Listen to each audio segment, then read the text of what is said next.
They disappeared and were never found. What if someone disappeared, and despite searches, investigations, and decades of questions, they were simply never found? Today, we're looking at 3 real cases that still leave major questions unanswered. Number 3. Maura Murray. On February 9, 2004, 21-year-old college student Maura Murray was driving through Haverhill, New Hampshire, when her car left the snowy road and became stuck. A nearby driver stopped and spoke with her, but when police arrived shortly afterward, Maura was gone. Her car was still there, but she wasn't. Earlier that day, Maura had withdrawn cash from an ATM and left the University of Massachusetts Amherst, where she was studying nursing. According to the FBI, she had not told others about her trip to New Hampshire. FBI +1. Searches followed, but Maura has never been found. More than 2 decades later, she remains officially listed as a missing person by the FBI. And the biggest question is still the simplest. Where did Maura go? Number 2. Amelia Earhart. In 1937, Amelia Earhart was attempting something extraordinary: to fly around the world. On July 2nd, Earhart and navigator Fred Noonan were approaching Howland Island in the Pacific, but they never reached it. Radio communications continued as the Coast Guard ship Itasca attempted to guide them toward the island. Then, at around 8:43 a.m., the last recorded communication from Earhart's aircraft was received. After that, nothing. The U.S. Navy and Coast Guard launched a massive search, but neither Earhart, Noonan, nor their aircraft was conclusively located. National Archives +1. Decades later, theories still range from a crash into the Pacific to other possible scenarios, but no theory has been conclusively proven. Number 1. MH370. And then there's a disappearance that happened in the modern age. Radar, smartphones,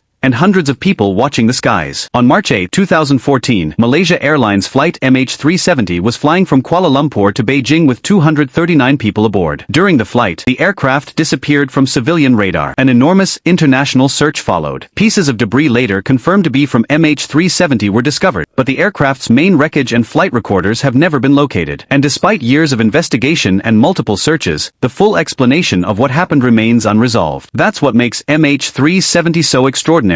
This wasn't a missing aircraft from the 1930s. It happened in an age when we were supposed to be able to track almost everything. And yet, MH370 simply vanished. 3 completely different cases, different decades, different circumstances. But one thing connects them. We still don't have the complete answer. And maybe that's what makes these cases so difficult to forget. Because sometimes, the hardest mystery isn't figuring out what happened. It's accepting that we still don't know. Yeah, that's it for today's video. Don't forget, like, share, and subscribe.